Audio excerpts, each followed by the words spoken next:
The reason you keep starting again has nothing to do with willpower. Starting a year ago, you told yourself that it was your year to get fit and healthy and your dream body, and somewhere along the line, it became your goal again for 2026. You keep telling yourself you just need more discipline and this time is going to be the time. Maybe you feel like it's impossible because of social events and you tell yourself that this will be the last event and then I can get back on track. But all those things just continue to fall in the way every time, every week, year after year. Now, the thing here is you're not broken. You're not the problem. It's not because you lack motivation or that you're failing. It's that the methods that you've been taught to rely on weren't meant to be sustainable. You were taught methods that weren't meant to last. You've been taught through gym challenges that bring you quick fixes to get you back into their 6-week challenges every few months. You've been taught through fad diets that encourage yo-yo dieting. You've been taught methods that teach you to cut out food groups or that 2 boiled eggs are enough protein to sustain you for breakfast. You think if I just do what that fit girl on Instagram does, I can get her body too. You restrict, you try to be good, you try to follow the rules. You hold on tight until one day you just can't. And then the guilt kicks in. The self-talk gets louder and the story again becomes that you failed. You doubt yourself, you doubt why you can't stick to anything. But that moment alone is proof that willpower isn't actually the problem. Because if discipline alone worked, you wouldn't still be here trying again and again and again. And this is where I want to slow things down. The issue isn't that you keep starting again. The issue is that no one has ever shown you how to stop repeating the same cycle, and you haven't been willing to break it. So let's unpack that. Most women think that the problem is that they can't stay consistent, but what's actually happening is that they keep repeating the same pattern. Let me remind you, nothing changes if nothing changes. Okay, here's the pattern that I see women following time and time again. And I've done it too, so don't get me wrong here. But what happens is you feel ready, you feel motivated, you feel driven, you feel clear. You set a plan in place, and this time is really the time it's going to be different. This time, I'll just stick to my nutrition 100%. I'll train 5 times a week. You make the rules based on what you think is right. You use a cheaper subscription app or MyFitnessPal to tell you your calories. You tell yourself that you'll be stricter this time so that you don't mess it up again. And it works for a few days. If you're lucky, maybe a few weeks. You feel really proud of yourself during that moment. But underneath that, you feel this pressure. You're saying no to every social event, or you're skipping lunch to save room for that social event. You've put this pressure on yourself to stay on track that having one piece of candy or chocolate is going to derail your entire progress. And at some point, it all falls apart. Every single time, it's going to continue falling apart. Maybe it's a Thursday night and your partner asks if you want a pizza, or there's a social event and you have so much FOMO that you can't say no. Or maybe it's quite literally just the 2-minute pack of noodles staring you down in the cupboard at 3 p.m.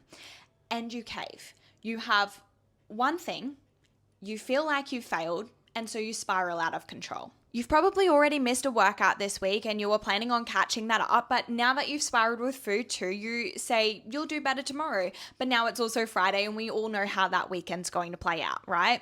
So now the guilt kicks in. It's Sunday and you're calculating your food, cutting out your calories to drop weight fast and just catch back up on what your goal was. You either give up completely or you promise yourself you'll start completely fresh from next week all over again. And this is the part that most women don't realize.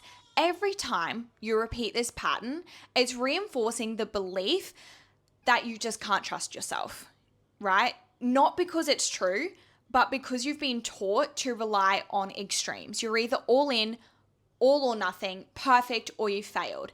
And that's why this pattern continues to loop. Not because you're inconsistent, but because the structure you're using only works when life is quiet. And life is rarely quiet. Let me share with you why I'm so certain that willpower isn't the problem. This isn't something I learned from a textbook. It's something that I've lived. For a long time, I too was trapped in this cycle, constantly starting again and telling myself that if I just tried harder or wanted it badly enough, I'd finally get it right. That if I too could just be stricter or more disciplined, more consistent, everything would fall into place. And temporarily it would, don't get me wrong, the first few days of the week, but it never lasted. Eventually, I was back to square one every single time, trying to eat less or cut out foods, stepping on the scales to the same disappointed weight every single morning, wondering why other people, other women could get results and stick to things and I just couldn't. I started training when I was 16, so I always thought I should have it together. I had this pressure on myself, like I should know what I was doing. So when I did struggle, I didn't question the system I was following, I questioned myself. What was wrong with me? When I was 22, I finally got my first coach, a coach for myself, because I guess I had just had enough. I was studying nutrition, but I just knew that I couldn't support other women until I had support for myself. I could logically see the things that needed to change. I knew that I was doing wrong through my own studies, but psychologically, I needed help. I needed someone I could put my trust in and tell me I was doing the right things. This is what saved me for the first time. I was able to step back, look at the pattern and the cycles, and things finally started to make sense. Every single time I relied on restriction, I was borrowing consistency from the future. Every time I pushed harder, I was just setting myself up for another crash. Nothing was actually teaching me how to feel safe, flexible, or consistent around food and training in real life. All I knew was how to be on or off. A favorite saying of mine now is to stop treating your health and fitness like a light switch that you flick on and off. Instead, install a dimmer switch where you can turn it up and down depending on the season of your life, but never off or on. Once I guess, was able to understand this, I realized that it wasn't just me. It was so much more than just me. It was the women around me, the women silently counting their calories before meeting for dinner together. It was the women trying on clothes and not buying them because of a lack of confidence in their bodies. It was the women I trained with, the women I later coached, living different lives, different bodies, but living with the same patterns. And that's when I stopped asking, why can't women stay consistent, and started asking, why are we teaching methods that require perfection to work? That question is what started to change everything for me, because it shifted the focus away from fixing people and onto fixing the structure. This is the part where I want to explain why this keeps happening, because once you understand this, it becomes a lot harder to keep blaming yourself. I want to break this into 4 parts. The first thing to understand is, as women, we've been taught an expectation that we need to be perfect. It's been shaped into us from the beginning of history. We look at photos of women in the 1800s and they were wearing corsets to sculpt their bodies into fashionable silhouettes, creating those small waist and hourglass-like figures. In the 1920s, the beauty industry in terms of makeup began, which capitalized on social anxieties of women and the idea that it was a necessity for women to appear more desirable. Don't get me wrong, I love makeup. I'm literally wearing it right now. But the fact is, the industry began based on women's insecurities. In the 50s, we had Marilyn Monroe, who became idolized due to her hourglass-like figure, but in reality, her dress sizing is a vintage size 12. Do you know what size that roughly translates to in modern clothing? A size 6 or a size 8. In the late 90s and early 2000s, we were in the peak of diet culture, taking advantage of women's insecurities. We had Biggest Loser, Victoria's Secret model, America's Top Models on TV, which, to be fair, I also recall a girl being told that she would never be a model because she was too large and she was a size 6. There was also Michelle Bridges, and we had cutting carbs and all sorts of different things plastered across every single magazine.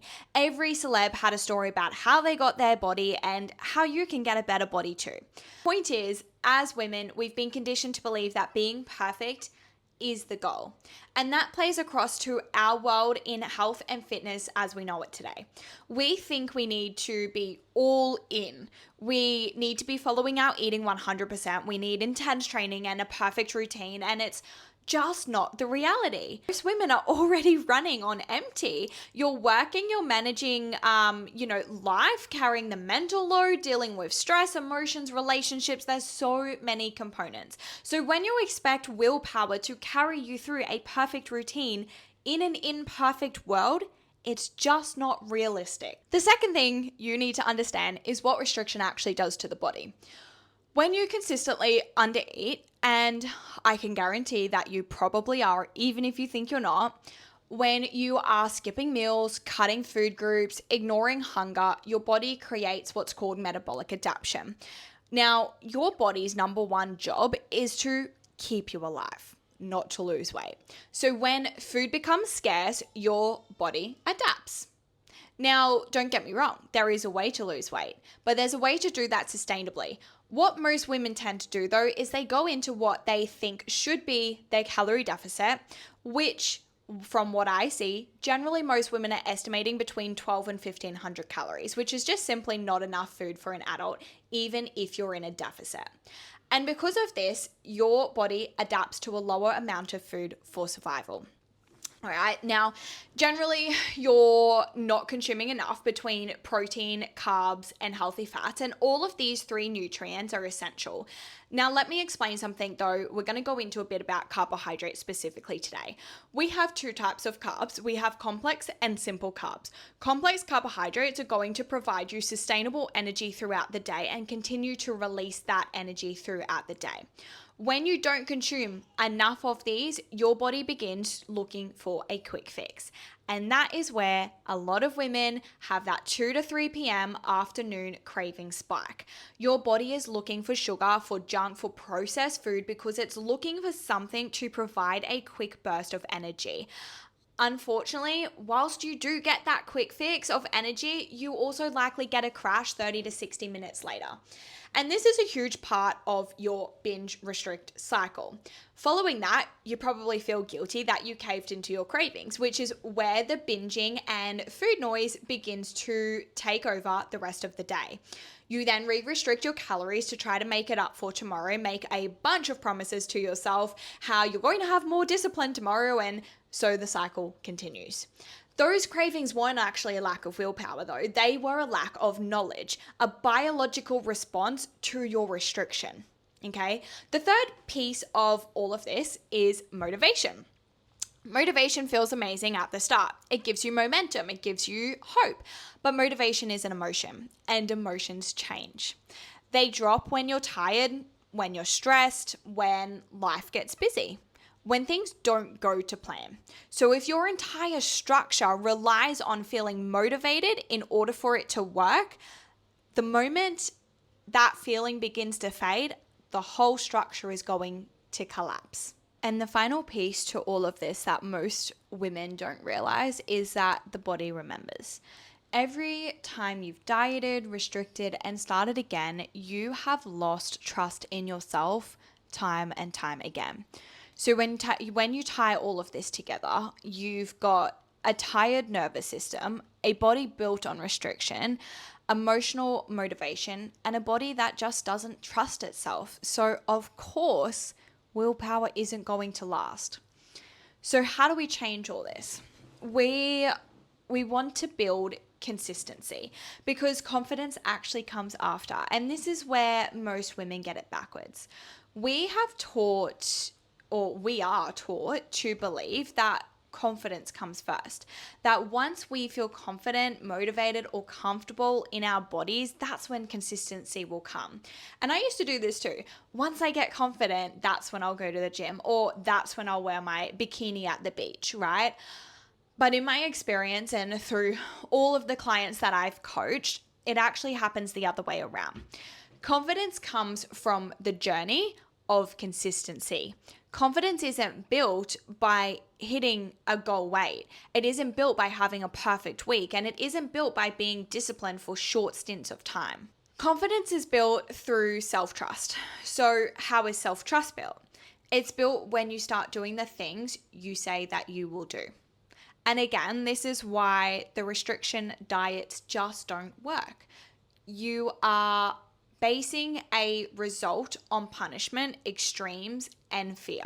And when you can't stick to those things, you lose self-trust. So you need structure, you need knowledge, and you need to learn how you can build consistency to suit your lifestyle. Because with that, confidence will come. Let me give you another example. Let's say you have a boyfriend. He tells you he's going to the pub for one beer, but he doesn't get home till 2 a.m.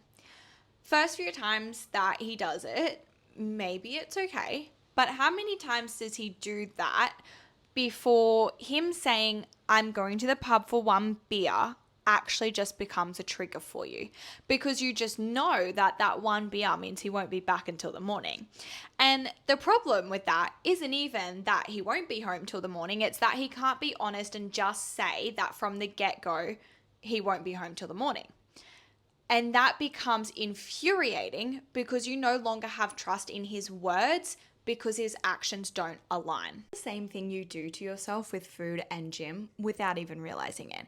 You tell yourself that you'll do better, but then you cave. Your actions aren't aligning with your words because the words you're telling yourself are unrealistic. You think that being consistent means eating perfectly, training hard, never missing a session, never having an off day. But real consistency looks much quieter than that. It looks like showing up even when motivation is low. It looks like eating enough even when your brain is telling you not to or is telling you to eat less. It looks like training in a way that supports your life, not competes with it. Consistency isn't about never falling off. It's about not needing to start again every time life happens. And this is where the identity shift needs to happen. Instead of seeing yourself as someone who can't stick to anything, always falls off, needs to be stricter, I just need more discipline, you will begin to see yourself as someone who is able to adjust, respond, keep moving forward. Success stops being defined by perfection. It starts being defined by sustainability, by how well you can support yourself through those busy weeks, through those social events, through the stress of life, and through the seasons of life that just don't look ideal. Because the goal isn't to be on or off. The goal is to build something that you don't need to escape from. When consistency is built on self-trust instead of willpower, you stop needing to punish yourself into progress, and that is when things actually start to change. Not just your body, but also the way you think, the way you feel, and the way you show up as well. So I want to slow this down for a moment. If any of this has resonated, it's probably brought up a mix of emotions, whether relief, agreeing, feeling called out in moments, maybe even frustration. Frustration with how long you've blamed yourself or how many times you've felt like you were the problem.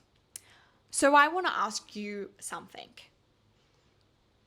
What would you change if you stopped believing that you were lacking in willpower? If instead of thinking you needed more discipline, you started asking, what kind of support or knowledge do I need to actually stay consistent? What would you change if you actually trusted yourself? If consistency meant showing up imperfectly, adjusting when life gets busy, and continuing forward instead of having to consistently start over? What if progress didn't require you to hate your body first? What if you didn't need to feel motivated to take care of yourself? What if you were allowed to eat enough or train in a way that supports your life and still move forward, even in the messy weeks? Again, you don't need more willpower. You don't need to try harder, and you definitely don't need to punish yourself into change. You need a different relationship with consistency, food, and sustainability. So before you move on from this, I want you to reflect on just one thing. If nothing was wrong with you, what would you stop doing? And what would you finally allow yourself to do instead? I want to finish this with one last thing. I want you to know that this way of approaching food, training, and consistency isn't about lowering your standards or doing less. In fact, it's about setting realistic standards, about building something that actually holds you through real life. I've seen what happens when women stop trying to control themselves and actually start learning how to support themselves, not just physically, but mentally and emotionally too. When consistency is built on understanding instead of fear, it stops feeling like a fight. And whether you take this perspective and apply it on your own, or whether at some point you decide that you want guidance and support, that's completely your choice. There is no rush. The work doesn't start when you sign up for something, it starts the moment that you learn how to stop blaming yourself. And if nothing else, I hope that this has helped you see that you were never lacking willpower and you were actually just never shown any other way.